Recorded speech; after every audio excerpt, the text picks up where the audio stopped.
नमस्कार, आप देख रहे हैं बिहार समाचार।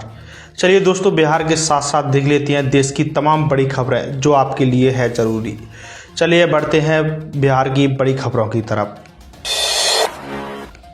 चिराग पासवान की एलजेपी लड़ेगी दिल्ली विधानसभा चुनाव, पार्टी चीफ ने दिए गठबंधन के संकेत। जी हां दोस्तों, केंद्रीय मंत्री चिराग पासवान ने मंगलवार को अपनी पार्टी लोक जनशक्ति पार्टी रामविलास के अगले महीने होने वाले दिल्ली विधानसभा चुनाव लड़ने के इरादे की घोषणा की है। चिराग पासवान ने कहा कि उनकी एलजेपी रामविलास उन सीटों पर चुनाव लड़ेगी जो राष्ट्रीय राजधानी में भारतीय जनता पार्टी के नेतृत्व वाले एनडीए को मजबूत करने में मदद करेगी। साथ ही केंद्रीय मंत्री चिराग पासवान ने संवाददाताओं से कहा, लोक जनशक्ति पार्टी रामविलास की नीति एनडीए गठबंधन को मजबूत करने और केवल उन्हीं सीटों पर चुनाव लड़ने की है जहां जीत से एनडीए मजबूत होगा। झारखंड की तरह दिल्ली चुनाव में भी संख्या से ज़्यादा जीत की संभावना मायने रखेगी, ऐसा चिराग पासवान ने कहा।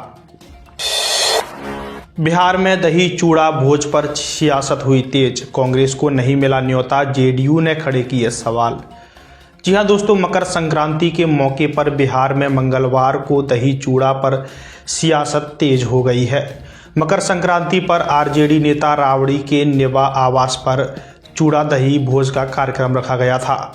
इसमें सिर्फ आरजेडी नेताओं और कार्यकर्ताओं को ही निमंत्रण मिला। वहीं दूसरी तरफ कांग्रेस की ओर से भी दही चूड़ा भोज का आयोजन रखा गया था। इसमें भी सिर्फ कांग्रेस नेताओं और कार्यकर्ताओं को शामिल किया गया था। चुनावी साल में महागठबंधन के दोनों दल अलग अलग भोज का आयोजन कर रहे हैं। इसमें सिर्फ अपनी पार्टी के नेताओं और कार्यकर्ताओं को ही शामिल किया गया था।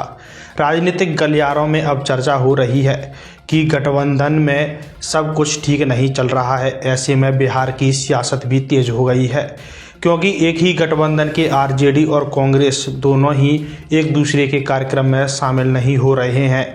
इससे बिहार की राजनीति गर्म हो चुकी है। बिहार बोर्ड परीक्षा में नकल पर कसी जाएगी नकेल, उड़नदस्ता का किया गया गठन। जी हां दोस्तों, बिहार बोर्ड इंटरमीडिएट और मैट्रिक वार्षिक परीक्षा 2025 को कदाचार मुक्त कराने के लिए शिक्षा विभाग द्वारा उड़नदस्ता पदाधिकारी नियुक्त किए गए हैं। सभी जिलों के लिए पदाधिकारियों की जिम्मेदारियां तय कर दी गई हैं। ये पदाधिकारी डाइट, बाइट, पीटीईसी और सीटीई जैसे शिक्षक प्रशिक्षण संस्थानों के लेक्चरार हैं। उनकी मुख्य भूमिका परीक्षा में अनुशासन बनाए रखना, प्रश्न पत्रों के हॉल से निकलने पर निगरानी, संदिग्ध गतिविधियों पर ध्यान देना और परीक्षा के दौरान किसी भी समस्या का समाधान करना होगा।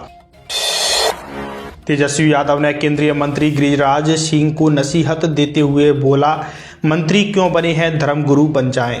जी हां दोस्तों, केंद्रीय मंत्री और बेगूसराय के सांसद गिरिराज सिंह जहां लगातार कुंभ के बहाने विपक्ष पर निशाना साध रहे हैं, वहीं रविवार को बिहार विधानसभा में विपक्ष के नेता तेजस्वी यादव ने केंद्रीय मंत्री पर पलटवार किया। उन्होंने पलटवार करते हुए कहा कि वे केंद्रीय मंत्री हैं, बिहार के विकास के लिए तो कुछ करना है नहीं, क्योंकि उपलब्धि है नहीं। आरजेडी नेता ने केंद्रीय मंत्री को नसीहत देते हुए कहा कि मंत्री क्यों बने हैं, इससे अच्छा है कि धर्मगुरु ही बन जाएं। अब बात करते हैं देश की बड़ी खबरों की। राहुल गांधी ने दिखाई दिल्ली की गंदगी। जी हां दोस्तों, कांग्रेस सांसद राहुल गांधी ने मंगलवार को राजधानी का दौरा करते हुए एक वीडियो शेयर किया। उन्होंने गंदगी दिखाते हुए केजरीवाल पर तंज कसते हुए कहा, ये है केजरीवाल जी की चमकती दिल्ली, पेरिस वाली दिल्ली। जी हां दोस्तों, दरअसल राहुल गांधी लगातार केजरीवाल और आम आदमी पार्टी पर हमलावर हैं। उन्होंने सोमवार को सीलमपुर में कांग्रेस के चुनावी प्रचार की शुरुआत की। इस दौरान उन्होंने कहा कि नरेंद्र मोदी और केजरीवाल एक जैसे हैं। दोनों अडानी मुद्दे पर बात नहीं करते और ना ही जातिगत जनगणना पर बात करने को तैयार हैं। राहुल गांधी ने कहा था कि केजरीवाल भी पीएम मोदी की तरह झूठ बोलते हैं। केजरीवाल का बड़ा आरोप, भाजपा और कांग्रेस के बीच जुगलबंदी। जी हां दोस्तों, दिल्ली के पूर्व मुख्यमंत्री अरविंद केजरीवाल ने मंगलवार को आरोप लगाया कि दिल्ली विधानसभा चुनाव में भाजपा और कांग्रेस की जुगलबंदी उजागर होगी। उन्होंने कहा, मैं जब राहुल गांधी के बारे में बोलता हूं तो उसका जवाब भाजपा की ओर से आता है। ऐसा लगता है दोनों के बीच साझेदारी चल रही है, ऐसा केजरीवाल ने आरोप लगाया है। रक्षा मंत्री राजनाथ बोले, पीओके के बिना जम्मू कश्मीर अधूरा। जी हां दोस्तों, रक्षा मंत्री राजनाथ सिंह ने पीओके यानी पाक अधिकृत कश्मीर को भारत का अभिन्न अंग बताया है। उन्होंने कहा कि पीओके के बिना जम्मू कश्मीर अधूरा है।